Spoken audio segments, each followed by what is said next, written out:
Hello friends, मैं आपका अपना जय अरोड़ा आपके अपने चैनल सनशाइन क्लासेस में आपका स्वागत करता हूं। कैसे हो फ्रेंड्स? आशा करता हूं बहुत अच्छे होंगे। तो फ्रेंड्स, अपने मौलिक अधिकार टॉपिक कर रहे थे और इसके तहत अपने 5 मूल अधिकार पढ़ चुके थे और मुझे विश्वास है आपको वो अच्छी तरह से समझ भी आ गए होंगे। अपने जो पहला मूल अधिकार किया था फ्रेंड्स, वो था समानता का अधिकार, आर्टिकल 14 से लेकर 18 तक। सेकंड मूल अधिकार किया था फ्रेंड्स स्वतंत्रता का अधिकार, आर्टिकल 19 से लेकर 22 तक। तीसरा मूल अधिकार किया था शोषण के विरुद्ध अधिकार और वो था फ्रेंड्स आर्टिकल 23, 24। चौथा मूल अधिकार किया था फ्रेंड्स धार्मिक स्वतंत्रता का अधिकार, आर्टिकल 25, 26, 27, 28 यानी 25 to 28। और जो पांचवा मूल अधिकार किया था फ्रेंड्स, वो मूल अधिकार किया था संस्कृति एवं शिक्षा का अधिकार और वो आर्टिकल्स थे 29, 30। यहाँ तक अपने कर चुके थे। मेरी पिछली वीडियोस में ये पांचों मौलिक अधिकार पढ़े हुए हैं और अगर किसी ने मेरी वो वीडियो नहीं देखी तो मेरे चैनल की प्लेलिस्ट में जाकर पहले उन वीडियोस को देख ले, क्योंकि जो आज का हम फ्रेंड्स मूल अधिकार करेंगे उसे समझने से पहले इन मूल अधिकारों को समझना बहुत ज़रूरी है। यदि आप वो नहीं समझोगे तो ये वाला समझ नहीं आएगा। तो आज हमारा लास्ट मौलिक अधिकार है और इसके बाद हमारा जो मूल अधिकार टॉपिक है फ्रेंड्स वो ख़त्म हो जाएगा एंड उसके बाद अपने नीति निर्देशक तत्व टॉपिक स्टार्ट करेंगे। तो आज हम करते हैं हमारा लास्ट मूल अधिकार और आज का जो फ्रेंड्स मौलिक अधिकार है वो है संवैधानिक उपचारों का अधिकार। कौन सा? संवैधानिक उपचारों का अधिकार।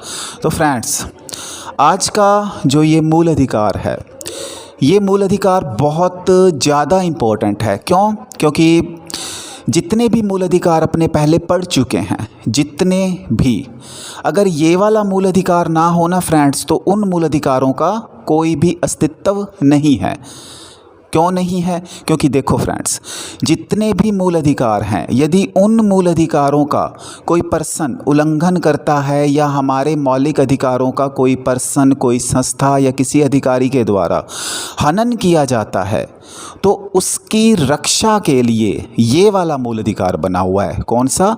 संवैधानिक उपचारों का अधिकार। देखो, उपचार होते क्या हैं? आप पहले उपचार से समझो। उपचार क्या होते हैं? उपचार का मतलब होता है फ्रेंड्स, मान लो कोई पर्सन है, वो बीमार है, मतलब किसी प्रकार की उसे बीमारी है, तो उसका क्या करेंगे? हम इलाज करेंगे ना, उपचार करेंगे। तो उपचार का मतलब भी क्या होता है? इलाज करना। और जैसे मतलब अपने ये कर रहे हैं मौलिक अधिकार, तो मौलिक अधिकारों में भी जितने मौलिक अधिकार हैं उनका भी तो उपचार किया जाएगा ना। अगर मान लो कोई हमारे मौलिक अधिकारों का उल्लंघन करता है या हनन करता है तो हम उसका उपचार करेंगे, मतलब किसी तरीके से उस व्यक्ति के खिलाफ शिकायत की जाएगी जिससे हमारे मौलिक अधिकारों को बचाया जा सके, वो हमारे अधिकारों का हनन न कर सके। तो संवैधानिक उपचारों का अधिकार कैसा अधिकार है फ्रेंड्स? जितने भी हमारे मौलिक अधिकार हैं आर्टिकल 14 से लेकर 30 तक, उन सभी मौलिक अधिकारों की रक्षा करता है संवैधानिक उपचारों का अधिकार। और इसमें फ्रेंड्स ये 2 अनुच्छेद बहुत इंपॉर्टेंट हैं, बहुत ज़्यादा इम्पोर्टेंट है फ्रेंड्स। और इसमें कन्फ्यूज़न भी बहुत क्रिएट होता है, क्योंकि इसमें एग्ज़ामिनर अगर थोड़ा सा घुमा के क्वेश्चन देता है ना, जैसे वो हाई कोर्ट का दे दे तो हम भूल के सुप्रीम कोर्ट वाला अनुच्छेद डाल देते हैं इसमें। तो इसमें है क्या? इसमें ये है, देखो फ्रेंड्स, एक तो है आर्टिकल 32, अनुच्छेद 32। अब ये अनुच्छेद 32 क्या है? देखो, अनुच्छेद 32 जो है फ्रेंड्स, ये सुप्रीम कोर्ट के तहत आएगा। किसके तहत आएगा? सुप्रीम कोर्ट के तहत। और अनुच्छेद 226 किसके तहत आएगा? अनुच्छेद 226 आएगा हाई कोर्ट के तहत। पहले तो आप इसका रट्टा लगा लो। देखो, हाई कोर्ट की बात आएगी तो संवैधानिक उपचारों का अधिकार आर्टिकल 226 में आएगा, और यदि सुप्रीम कोर्ट की बात आएगी तो संवैधानिक उपचारों का अधिकार आर्टिकल 32 में आएगा। कैसे? देखो, अनुच्छेद 32 सुप्रीम कोर्ट को यह शक्ति प्रदान करता है।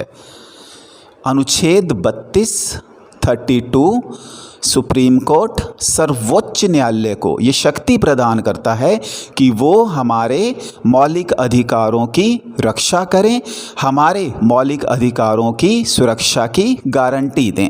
मतलब 32 सुप्रीम कोर्ट को ये पावर देता है, ये शक्ति देता है, वो हमारे मूल अधिकारों की रक्षा करे।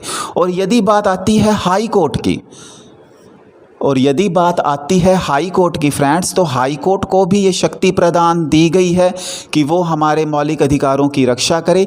बट हाई कोर्ट की बात जब भी आएगी तो आर्टिकल 32 नहीं होगा, आर्टिकल होगा 226। कौन सा आर्टिकल होगा? आर्टिकल होगा 226।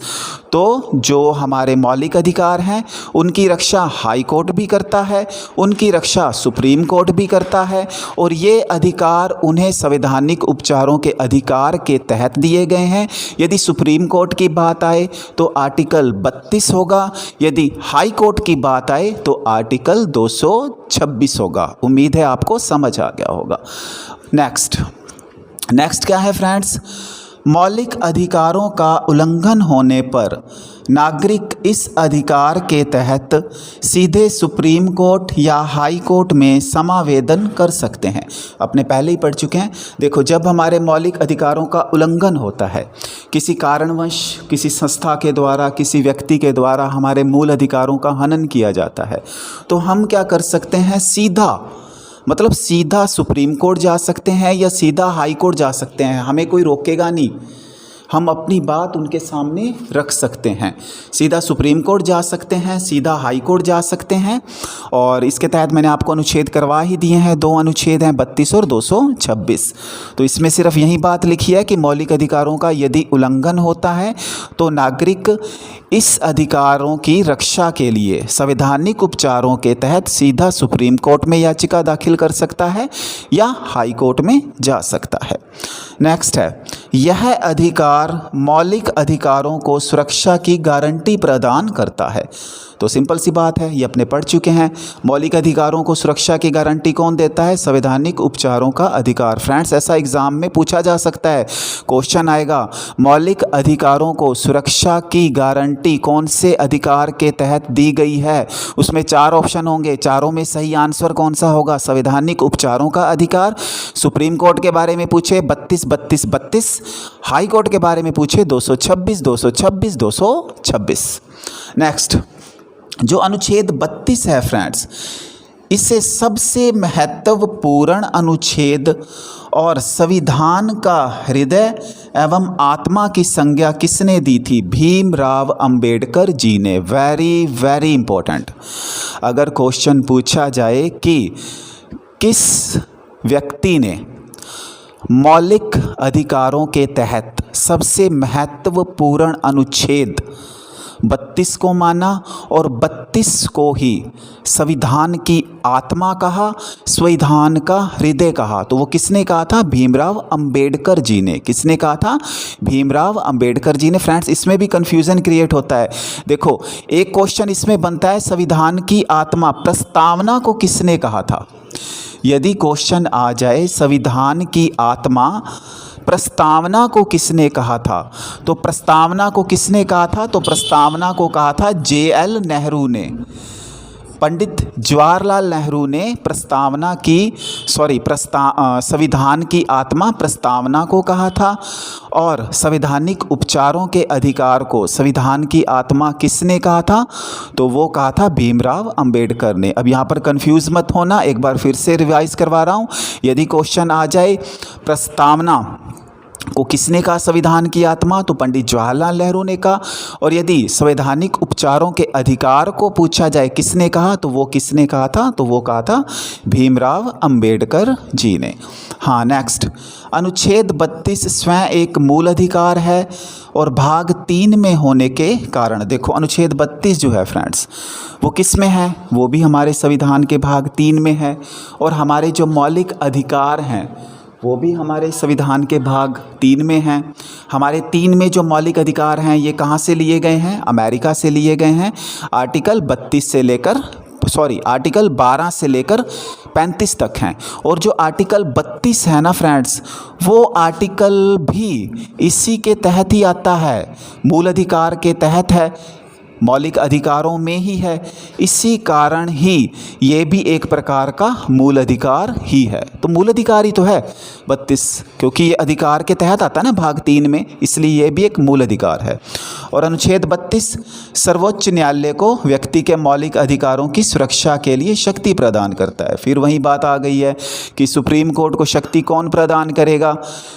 जो सामान्य नागरिक हैं उनके मौलिक अधिकारों की रक्षा की, तो वो आर्टिकल 32 और 226 के तहत हाई कोर्ट। याद रखना फ्रेंड्स, क्वेश्चन पूछा जाता है ऐसा। नेक्स्ट है, यह अनुच्छेद सिर्फ मूल अधिकारों की सुरक्षा करता है, अन्य अधिकारों की नहीं। मतलब जो ये संवैधानिक उपचारों का अधिकार है ना फ्रेंड्स, इसके द्वारा सिर्फ और सिर्फ मौलिक अधिकारों की ही सुरक्षा प्रदान की जाएगी, जो हमारे 14 से लेकर हैं कितने तक हैं? 35 तक। वैसे तो 12 से हैं 35 तक, तो 12 में मैंने आपको बताया था राज्य की परिभाषा है, और 13 में न्यायिक पुनरावलोकन है, 14 से स्टार्ट हो जाते हैं। तो जितने भी ये मौलिक अधिकार हैं, जितने भी, इन मौलिक अधिकारों की सिर्फ और सिर्फ सुरक्षा की गारंटी देता है, बाकी अधिकारों की नहीं देता। इन मूल अधिकारों के तहत यदि कोई दूसरे अधिकार हैं और आप उन अधिकारों के तहत चले जाओ सुप्रीम कोर्ट में, वो भी संवैधानिक उपचारों के अधिकार के तहत, तो उसे किसी प्रकार की कोई भी सुरक्षा नहीं दी जाएगी। क्यों? क्योंकि जो अनुच्छेद 32 है ये सिर्फ और सिर्फ मूल अधिकारों की सुरक्षा की बात करता है, अन्य अधिकारों की सुरक्षा की बात नहीं करता। अब इसमें कुछ फ्रेंड्स याचिकाएं हैं, रिट हैं, और ये जो रिट्स हैं फ्रेंड्स, यहाँ से मोस्टली यूपीएससी एग्ज़ाम्स के मेंस में क्वेश्चन पूछा जाता है।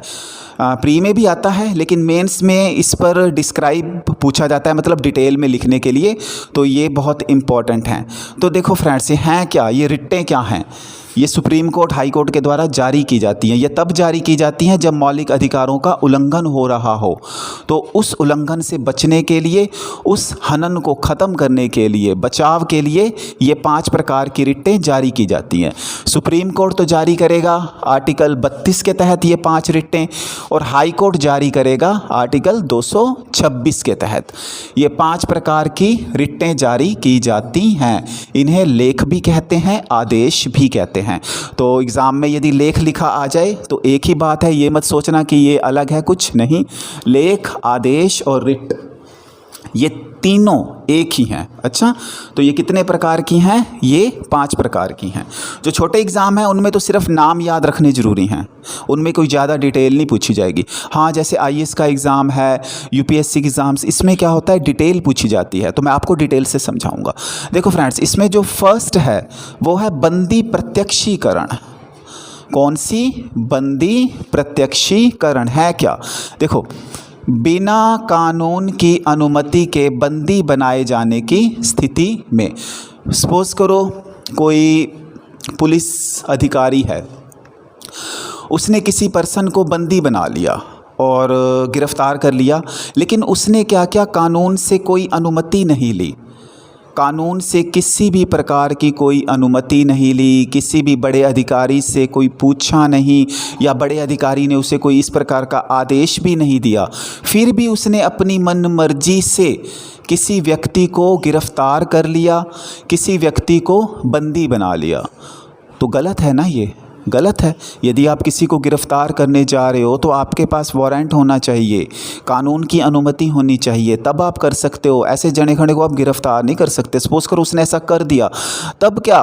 तब सुप्रीम कोर्ट क्या कहेगा? जो हमारा सर्वोच्च न्यायालय है, वो सर्वोच्च न्यायालय उसे आदेश देगा। क्या आदेश देगा? वो उसे आदेश देगा, फर्स्ट तो आप बंदी को हमारे सामने प्रत्यक्ष करो, मतलब उस जिसको आपने गिरफ़्तार किया है उसे हमारे सामने लाओ। सेकंड, आपने उसे गिरफ़्तार तो कर लिया, गिरफ़्तारी का कारण क्या है? कानून की अनुमति नहीं थी, किसी बड़े अधिकारी ने भी आपको आदेश नहीं दिया, फिर भी आपने मनमर्जी से गिरफ़्तार कर लिया। क्यों किया? रीज़न बताओ हमें, हमारे सामने उसे प्रस्तुत करो। तो उम्मीद करता हूँ फ्रेंड्स आपको ये फर्स्ट रिट याद होगी बंदी प्रत्यक्षीकरण। इसके तहत क्या होता है? कोई भी अधिकारी यदि किसी व्यक्ति को कानून की अनुमति के बिना गिरफ्तार कर लेता है तो सर्वोच्च न्यायालय सुप्रीम कोर्ट उससे ये जानकारी हासिल करता है कि आपने इसे क्यों गिरफ्तार किया, एंड गिरफ्तार किया तो रीज़न क्या था, और रीज़न भी बताएं हमें, और इसके साथ साथ जिस बंदी को आपने गिरफ्तार किया है उसे हमारे सामने प्रस्तुत भी करें, मतलब हमारे सामने प्रत्यक्ष रूप से उसे लेकर आएं। ये थी फर्स्ट रिट, बंदी प्रत्यक्षीकरण। सेकंड है फ्रेंड्स परमादेश। परमादेश क्या होता है? परमादेश, परमादेश का मतलब होता है हम आदेश देते हैं। परमादेश का मतलब क्या होता है फ्रेंड्स? हम आदेश देते हैं। और आदेश कौन देगा? आदेश बड़ा आदमी छोटे बच्चे को ही देगा ना। ये तो है नहीं कि छोटा बच्चा बड़े आदमी को आदेश देगा, वो तो नहीं दे सकता, बड़े छोटों को देते हैं ना। तो इसमें क्या होता है? परमादेश में हम आदेश देते हैं। क्या होगा इसमें? न्यायालय द्वारा किसी शासक को निर्धारित कर्तव्यों के पालन का आदेश। देखो मान लो कोई शासक है और मोस्टली इसमें लोक सेवक आएगा। कौन आएगा? लोक सेवक। याद रख लेना, क्वेश्चन पूछा जाता है परमादेश के तहत मोस्टली कौन आएगा? तो परमादेश के तहत लोक सेवक ही आएगा। कौन आएगा? लोक सेवक। तो इसमें क्या होता है? सपोज करो कोई शासक है, वो कोई काम कर रहा है, मतलब किसी भी मामले की सुनवाई कर रहा है या कुछ भी कर रहा है, लेकिन वो अपने अधिकार क्षेत्र से बाहर चला गया है, अपनी शक्तियों का मिसयूज़ करने लग गया है। जितनी शक्तियां उसे मिली हुई हैं उस मामले के तहत, उस केस के तहत, उससे ज़्यादा आगे चला गया है, मिसयूज़ कर रहा है, गलत यूज़ कर रहा है। तब क्या होगा? तब सुप्रीम कोर्ट न्यायालय उस शासक से पूछेगा, उसे आदेश देगा कि आप अपने कर्तव्यों का सही ढंग से पालन करो। अगर नहीं करोगे तो आपके खिलाफ दंडात्मक कार्यवाही की जाएगी। आदेश देना है ना, तो आदेश कब देंगे? मान लो कोई छोटा बच्चा है, वो काम नहीं कर रहा, घर पे है, शरारतें कर रहा है, काम नहीं कर रहा, सबसे झगड़ा कर रहा है, चीज़ें तोड़ रहा है, तो बड़े जो उसके पेरेंट्स हैं, माँ बाप हैं, वो उसे क्या कहते हैं? आदेश देते हैं ना। क्या कहते हैं? कहते हैं बेटा ऐसा मत कर। अगर मान गया तो ठीक है, नहीं तो थप्पड़ लगाते हैं। तो सुप्रीम कोर्ट भी यही करेगा। सबसे पहले तो उसे आदेश देगा किसी शासक को कि आप जो ये काम कर रहे हो ये सही नहीं है, आपके कर्तव्यों के अकॉर्डिंग ये नहीं आता। अगर आप नहीं रुके तो हम आपके खिलाफ कार्रवाई करेंगे। यदि वो पहले में ही रुक जाता है तो ठीक है। तो आदेश, परमादेश एक ही चीज़ है। तो परमादेश में क्या होगा? हम आदेश देते हैं, न्यायालय किसी शासक को उसके कर्तव्यों का पालन करने का आदेश देता है। और इसमें फ्रेंड्स मोस्टली क्या आएगा? इसमें ये पूछा जाता है कि मोस्टली लोक सेवक ही आएगा। इसमें मोस्टली जो है केवल और केवल लोक सेवक को ही आदेश दिया जाता है। तो क्वेश्चन में पूछा जा सकता है। तो ये थी सेकंड रिट, परमादेश। उम्मीद करता हूँ फ्रेंड्स आपको समझ आ गई होगी। बंदी प्रत्यक्षीकरण, परमादेश 2 हो चुके हैं। तीसरा है उत्प्रेषण। उत्प्रेषण का मतलब होता है मंगाना। उत्प्रेषण का मतलब क्या होता है? मंगाना। किसी को हमने कोई चीज़ दे दी या उसके पास कोई चीज़ है, उस चीज़ को वापस मंगाना। मतलब हम कह देते हैं ना, जैसे हम किसी के पास कोई चीज़ होती है तो हम कहते हैं अरे हमें वापस दे दे, या उसकी है तो हम कहते हैं नहीं तेरे लिए ये उचित नहीं है, हमें दे दे तू। तो उत्प्रेषण मतलब मंगाना। उत्प्रेषण मतलब मंगाना, किसी से मंगाना। तो इसमें क्या होगा? छोटे न्यायालय से किसी मामले के कागजात उच्चतम न्यायालय में मंगाना। देखो मान लो कोई केस है, कोई मामला है, वो छोटे न्यायालयों में चल रहा है, हाई कोर्ट में चल रहा है, अधीनस्थ कोर्ट में चल रहा है, मतलब कहीं भी चल रहा है छोटे न्यायालयों में। तो उसमें जब वो चल रहा है तो कई बार क्या होता है कि केस की सुनवाई सही ढंग से नहीं हो रही होती, गलत लोग उसका मिसयूज़ कर रहे होते हैं केस का, मतलब। तो सुप्रीम कोर्ट जो है ना, जब देखता है कि यहाँ पर केस की सुनवाई सही ढंग से नहीं हो रही और इससे ऐसा हो सकता है जो बेगुनाह है वो बेचारा भी फंस सकता है, उसके साथ कहीं बुरा ना हो, तो सुप्रीम कोर्ट क्या करता है? उन छोटे न्यायालयों को ये कहता है कि आप जो वो मामला चल रहा है ना आपकी अदालत में, आप वहाँ बंद करो और हमारे पास भेजो, हम इसकी सुनवाई करेंगे। ऐसी कंडीशन तब पैदा होती है जब सुप्रीम कोर्ट को ये लगता है कि यहाँ हाई कोर्ट में या छोटे न्यायालयों में सुनवाई सही ढंग से नहीं होगी। तब वो कहता है कि ये मामला हमें दे दो, आपके बस से बाहर है, आप नहीं कर सकोगे। जैसी आपकी कंडीशन चल रही है ऐसे तो बेचारा बेगुनाह मारा जाएगा, अब उसकी तो सुन नहीं रहे। तो आपके मतलब ये क्या कह सकते हैं अपने आपकी मतलब अंडर से बाहर है, आप कुछ नहीं कर सकते, आप इसकी सुनवाई मत करो, आप हमारे पास भेज दो। तो उसे कहते हैं उत्प्रेषण। तो समझ आ गया होगा उत्प्रेषण किसे कहते हैं। उत्प्रेषण का मतलब होता है मंगाना। इसमें जो सर्वोच्च न्यायालय है वो छोटे न्यायालयों के तहत जो मामले चल रहे होते हैं, यदि उन्हें लगता है कि वहाँ मामलों की सुनवाई सही ढंग से नहीं हो रही तो वो उनसे कहते हैं, उनको आदेश दे देते हैं कि ये मामला आप हमारे यहाँ भेज दो, हम इसकी सुनवाई करेंगे। 4 है फ्रेंड्स प्रतिषेध। प्रतिषेध का मतलब क्या होता है, रोकना। नाम से ही जाहिर हो रहा है प्रतिषेध। प्रतिषेध मतलब एक प्रकार से रोक देना। प्रतिबंध मतलब प्रतिबंध तो नहीं कह सकते फ्रेंड्स, एक प्रकार से रोक लगा देना। प्रतिबंध एक अलग चीज़ होती है। प्रतिषेध मतलब रोक लगा देना, रोकना। अब इसमें क्या होगा, किसी न्यायालय में चल रहे प्रकरण को रोकने का आदेश। मान लो कोई न्यायालय है, वहाँ कोई प्रकरण चल रहा है, कोई मामला चल रहा है और सुप्रीम कोर्ट को ऐसा लगा है कि ये मामला यहाँ सही नहीं चल रहा, तो तुरंत सुप्रीम कोर्ट उस न्यायालय को आदेश देगी, आप इस मामले को रोक दो, आप इसकी सुनवाई मत करो। क्यों? क्योंकि ये आप नहीं कर पाओगे। तो प्रतिषेध मतलब रोकना। सुप्रीम कोर्ट के द्वारा छोटे न्यायालयों में कोई मामला चल रहा है, उस मामले को रोक देना और ये कहना आप इसकी सुनवाई नहीं कर पाओगे, इसकी सुनवाई हमें दे दो, आप रोक दो इसे। तो प्रतिषेध मतलब रोकना। किसी भी छोटे न्यायालय में चल रहे प्रकरण या मामले को रोकने का आदेश। और इसके तहत क्या होता है फ्रेंड्स, केवल और केवल न्यायिक और अर्ध न्यायिक मामले ही आएंगे। कौन कौन से? न्यायिक और अर्ध न्यायिक। अर्ध न्यायिक और न्यायिक जो मामले होंगे वो ही इसी के तहत आएंगे। उसके बाद है लास्ट रिट हमारी अधिकार प्रच्छा। अधिकार प्रच्छा क्या है? अधिकार प्रच्छा किसी व्यक्ति द्वारा अवैध रूप से सार्वजनिक पद ग्रहण करने के तहत ये रिट लगाई जाती है। अधिकार प्रच्छा क्या है? देखो, कोई पर्सन है, वो किसी सार्वजनिक पद पर बैठा है लेकिन वो उस पद पर बैठने के योग्य नहीं है। जो योग्यता उस पद पर बैठने के लिए होनी चाहिए वो योग्यता उसके पास नहीं है। उसने गलत तरीके से उस पद को हथिया लिया है, उस पद पर कब्जा कर लिया है। उस पद के लिए जो क्वालिफ़िकेशन चाहिए वो उसके पास क्वालिफ़िकेशन नहीं है। जिस एग्ज़ाम को क्रैक करके उस पद तक पहुंचना था उसने वो एग्ज़ाम दिया ही नहीं, अगर दिया भी है तो घोटाला करके, रिश्वत के द्वारा, पैसे देकर, पेपर खरीद कर, मतलब कुछ भी गलत तरीके से किया है, मतलब वहाँ पर वो बैठने योग्य नहीं है। तो सुप्रीम कोर्ट के द्वारा अधिकार प्रच्छा रिट के तहत उससे पूछा जाता है, आदेश दिया जाता है कि आप इस पद पर बैठने योग्य नहीं हैं, आपके पास वो योग्यता नहीं है, आपको इस पद को छोड़ देना चाहिए। और उसे उस पद को छोड़ना ही पड़ेगा। यदि वो व्यक्ति फिर भी उस पद को नहीं छोड़ता तो उसके खिलाफ कार्यवाही की जाएगी। तो अधिकार प्रच्छा ये फ्रेंड्स आज हमारी लास्ट रिट है। इस रिट में क्या है, कोई व्यक्ति यदि अवैध रूप से किसी सार्वजनिक पद को ग्रहण कर लेता है जिस पद के वो योग्य भी नहीं होता, तो सुप्रीम कोर्ट के द्वारा आदेश जारी किया जाता है कि आप इसके योग्य नहीं हो, आप इसे छोड़ दो। यदि नहीं छोड़ता तो कार्रवाई की जाती है। तो फ्रेंड्स आज के लिए इतना ही था। आज हमारा ये मौलिक अधिकार टॉपिक पूरी तरह से कंप्लीट हो चुका है।